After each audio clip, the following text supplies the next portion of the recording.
Bom, São tantos. isso é mesmo difícil, é daquelas perguntas difíceis.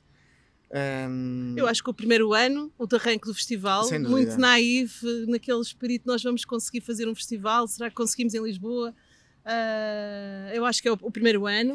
Sim, havia já esta preocupação de conjugar alguns espetáculos tradicionais com algumas das coisas mais contemporâneas à época que se faziam, e isso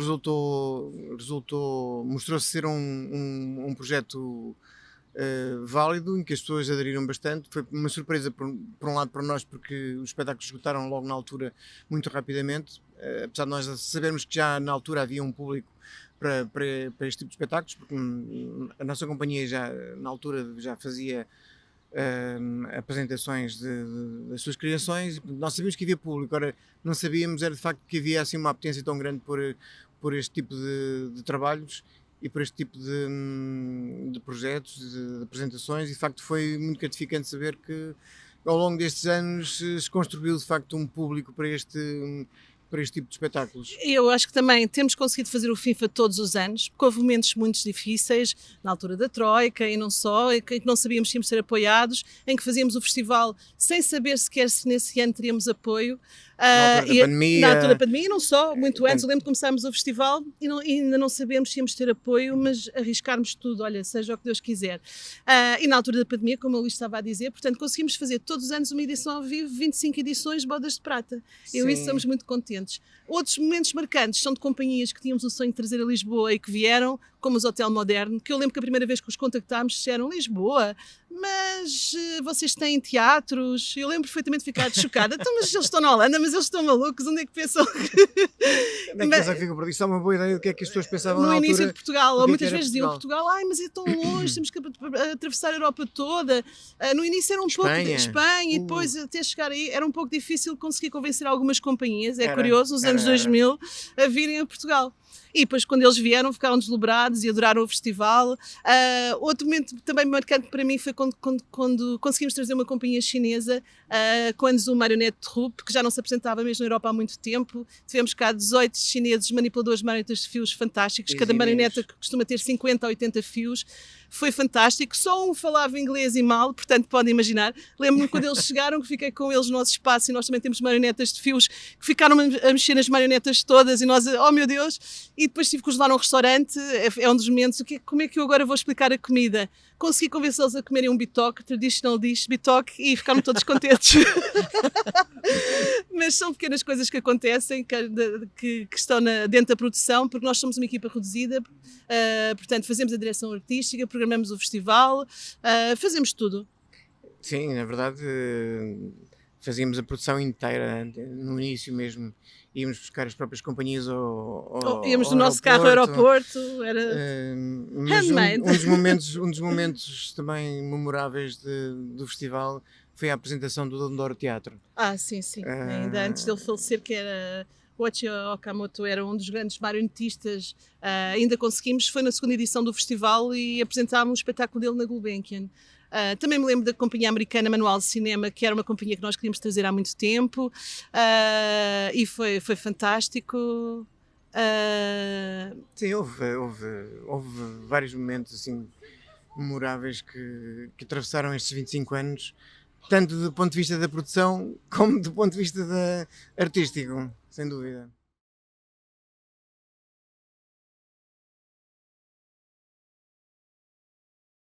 Eu acho que felizmente evoluiu muito. Eu lembro que quando foi o nome do festival, muitas pessoas assim a torcerem o nariz, ou o que é isto, porque nós gostamos de ver a marioneta não é como uma religião, com os olhos tapados, gostamos de ver com uma abertura muito grande, a marioneta e as outras artes.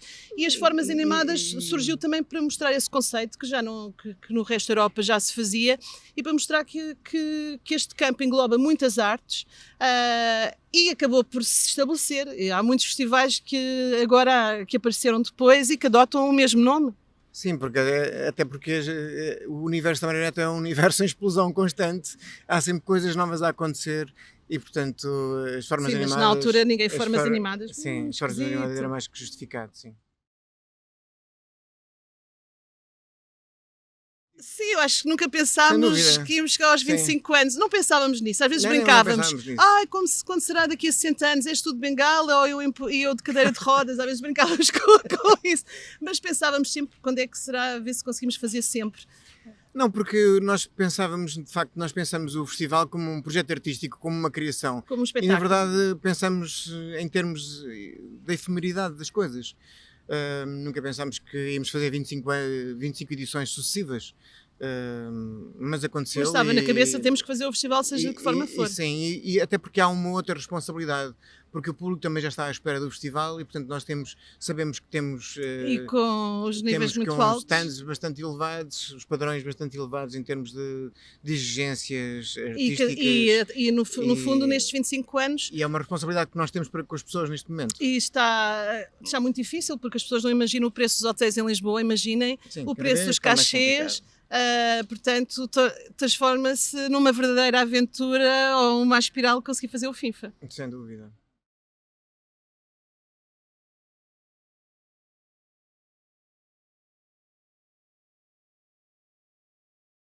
Olha, isto é um processo muito complicado, na verdade. É um processo que se desenvolve a partir de algumas complicidades, naturalmente, com artistas que nós seguimos desde várias edições, mas também na busca sempre de coisas novas, porque as pessoas estão à espera disso já. As pessoas estão à espera de ir ao FIFA e encontrar alguma coisa que ainda não tinham visto. Mas novas, uma das coisas muito importantes que nós temos é a qualidade, seja da manipulação, seja da qualidade artística, estética do projeto. Este ano, por exemplo, a Egvilda Aspeli, da companhia Plexus Poler, é uma artista que o FIFA segue já desde os primeiros espetáculos dela, quando ela acabou a escola em Charleville-Mézières. Trouxemos praticamente todos os espetáculos e temos seguido. Ela transformou-se numa grande individualidade do Teatro de Marionetas Mundial, dirige um teatro na Noruega, continua em França. Este espetáculo há pouco esteve em Paris com 5 estrelas e gostamos muito que ela queira sempre muito vir ao FIFA e considera o FIFA uma casa. E é uma das coisas que nos dá mais prazer ter isso. É uma casa para muitos artistas, na verdade. E este ano é curioso também, eu gosto de falar isso, porque temos muitas criações de mulheres. Não é que as marionetas fossem um campo só de homens, eu rio muitas vezes porque associamos os grandes marionetistas, vemos sempre aqueles homens, então os desafios americanos e as mulheres ao lado, muito arranjadas, e elas manipulavam e construíam as marionetas e às vezes quase não sabemos o nome dessas grandes marionetistas. Este ano temos muitas criadoras marionetistas, construtoras, é uma coisa que me dá um particular prazer. Sem dúvida, sem dúvida.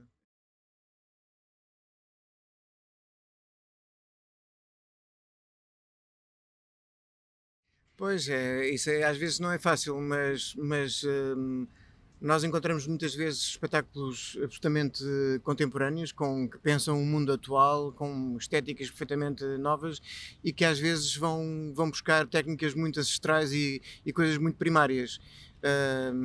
Com base precisamente nesta ideia da manipulação, de manipular os objetos, de dar vida aos objetos de uma forma às vezes muito primária. E isso é arte, sem dúvida.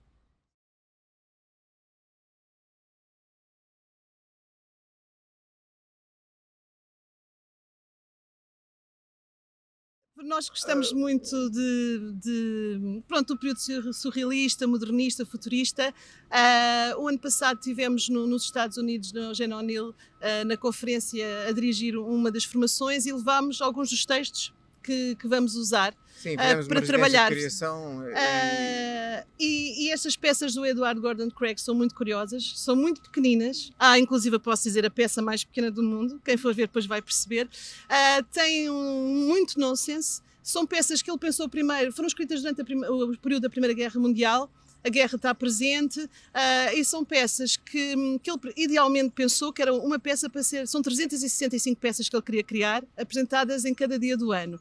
Ele não conseguiu levar até ao fim o seu projeto e nós escolhemos uma série delas, entre elas a mais pequena do mundo, mas resolvemos ir buscar outros atores. Temos também o Tristan Tzara, o Mário Henrique Leiria, o Jacques Prévert, o René Magritte também, uma peça. Sim, encontramos uma peça muito curiosa do Magritte e é um cruzamento de vários autores nesta senda surrealista. Mas num ambiente tropicalista e no Havaí. Tropicalista. Posso dizer, portanto, pronto. É uma peça que nos dá muito prazer, tenho curiosidade. Acho que muitas destas peças não são conhecidas. Algumas destas peças do Gordon Craig é a primeira vez que são feitas. Algumas pareciam quase impossíveis fazer. Como é que se vai fazer isto em marionetas? Mas nós adaptámos, não é? Porque há muitas coisas que ficam em aberto precisamente para os marionetistas que, se forem bons, sim, ele diz fazerem um bom isso. trabalho com isso. Ele diz mesmo, numa das peças, ele diz, pronto, depois disto não há mais nada a dizer, agora é só preciso um bom marionetista, ele que se enrasca, é o que ele diz para o outro lado.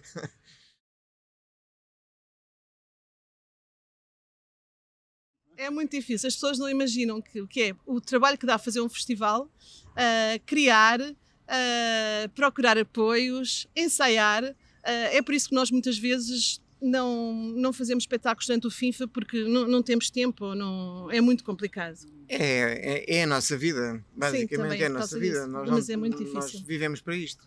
Todos os nossos colegas com todo o prazer. Lá fora dizem, vocês são malucos, vocês fazem espetáculos ao mesmo tempo, mas é o que nós gostamos de fazer. Sim, é o que nós gostamos de fazer, é fazer espetáculos, sem dúvida.